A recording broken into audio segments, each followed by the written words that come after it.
നമ്മളങ്ങനെ ലോഡും ഒക്കെ ആയിട്ട് ഇറങ്ങി. പാർട്ട് ലോഡ് കയറിയായിരുന്നു, പൈപ്പ്, സ്റ്റീൽ പൈപ്പ് അങ്ങനെ കയറി പൊക്കോണ്ടിരിക്കുക. ഇപ്പോൾ നമ്മുടെ മഹാരാഷ്ട്ര, ഗുജറാത്ത് ചെക്ക് പോസ്റ്റ് കഴിഞ്ഞപ്പോൾ ബോംബെ ആകാറായി. രാവിലെ നല്ല തണുപ്പും കാര്യങ്ങളൊക്കെ ഉണ്ട്. അപ്പം ഗ്ലാസ് 2 സൈഡും കയറ്റിയിട്ടിട്ട് വണ്ടി ഓടിക്കുന്നത്. അല്ല ഭയങ്കര തണുപ്പല്ല, ഇരുന്ന് ഓടിക്കാൻ പറ്റത്തില്ല. ഇനിയിപ്പോൾ ബോംബെക്ക് കുറച്ച് കിലോമീറ്ററുകളേ ഉള്ളൂ. ബോംബെ ഇനിയിപ്പം ഇപ്പോഴേ പാസ്സാകാൻ പറ്റത്തില്ല, നോ എൻട്രി ആണ്. ഇനി ഒരു 11 മണിക്ക് 4 മണിക്ക് ഇടയ്ക്ക് മാത്രമേ പാസ് ചെയ്യാൻ പറ്റത്തുള്ളൂ. 11 മണി കഴിഞ്ഞാൽ നോ എൻട്രി ഇല്ല, 4 മണി വരെ.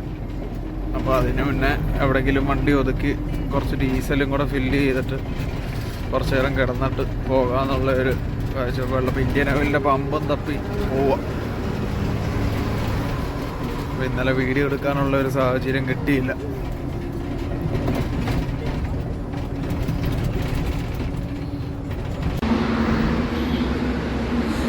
അങ്ങനെ ഒരു പമ്പിൽ വന്ന് ഒരു 5000 രൂപ ഡീസൽ അടിച്ച് നിപ്പാനി വരെ, കർണാടക ബോർഡർ വരെ പോകാനുള്ള ഒരു ഡീസൽ അടിച്ചു. കർണാടകയിൽ ഏതാണ്ട് 87 രൂപ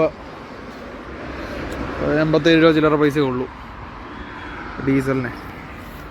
അപ്പം അവിടുന്ന് അവിടം വരെ പോകാനുള്ള രീതിയിലൊരു 5000 രൂപയുടെയും കൂടെ ഫില്ല് ചെയ്തിട്ടുണ്ട് ഡീസൽ. ഇവിടെ ആണെന്നുണ്ടെങ്കിൽ 91 രൂപ സംതിങ്. അങ്ങനെ അവിടം വരെ പോകാനുള്ള ഡീസൽ അടിച്ചിട്ട് ഇങ്ങനെ വണ്ടി ഒതുക്കി ഇട്ടേക്കുന്നത്. ഇനിയിപ്പോൾ ഒരു 11 മണി ആകാതെ ഇവിടുന്ന് പോകാൻ പറ്റത്തില്ല. ഇവിടുന്ന് കുറച്ചും കൂടെ പോകാം, വണ്ടി ഒതുക്കിയിടാനുള്ള സൗകര്യങ്ങളും കാര്യങ്ങളൊന്നും കാണത്തില്ല. ബോംബെയിലോട്ട് നോ എൻട്രി ആയിട്ട് 11 മണിയാകാതെ ബോംബെ കയറാൻ പറ്റത്തില്ല. 11 മണിക്ക് 4 മണിക്കും ഇടയ്ക്ക് ബോംബെ പാസ്സാകണം.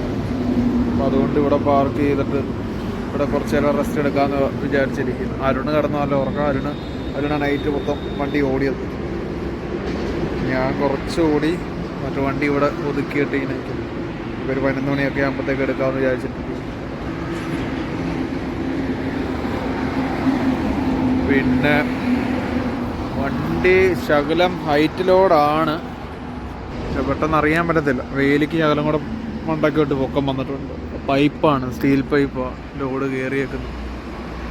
നമ്മുടെ വേലിക്ക് ശകലവും കൂടെ വേലിക്ക് മണ്ടയ്ക്ക് നിൽക്കും.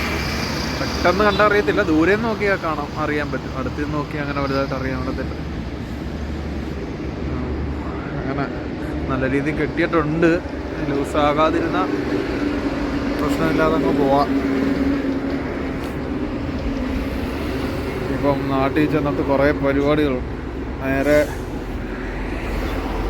പോയിട്ട് ഷോറൂമിലും കയറി വണ്ടിയുടെ സ്റ്റിയറിങ്ങും ക്ലച്ചിൻ്റെ പ്രശ്നവും എല്ലാം കാണിച്ച് 2 ദിവസം കൊണ്ട് കറക്റ്റ് ചെയ്ത് തരാമെന്ന് ഒരു വാക്ക് വന്നിട്ടുണ്ട്, അറിയത്തില്ല.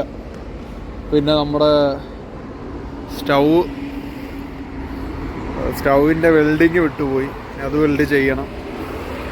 ഗ്യാസ് കുറ്റി ലീക്ക്, ഇനിയിപ്പോൾ അത് ചേഞ്ച് ചെയ്തെടുക്കണം. അങ്ങനെ കുറേ പരിപാടികളുണ്ട്. ഇത് റോഡ് പണിക്ക് ഉപയോഗിക്കുന്ന എന്തോ മെഷീനാണെന്ന് തോന്നുന്നു. എന്തോ മെഷീനറിയാണ്, കുറേ മെഷീനറീസ് കിടപ്പുണ്ട്.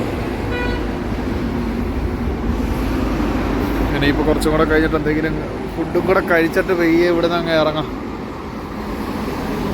നാളെയോ മറ്റന്നാളെയോ ആകുമ്പോഴത്തേക്ക് കേരളത്തിലെത്തും.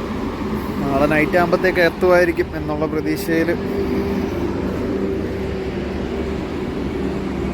അങ്ങനെ ഫുഡ് കഴിക്കാൻ വേണ്ടി കയറിയതാ. അരണടിയ രാവിലത്തെ ഉച്ചക്കലത്തെയും വൈകുന്നേരത്തെയും കൂടെ ഫുഡ് ഒരുമിച്ച്. വടാപ്പാവ്, പിന്നെ ചമ്മന്തിപ്പൊടി പോലെ എന്തോ ഒരു സംഭവം, പിന്നെ കുറച്ച് പച്ചമുളകും, പിന്നെ ചായ, എല്ലാം കൂടെ വെച്ചിട്ടൊരു പിടി പിടിക്കട്ടെ.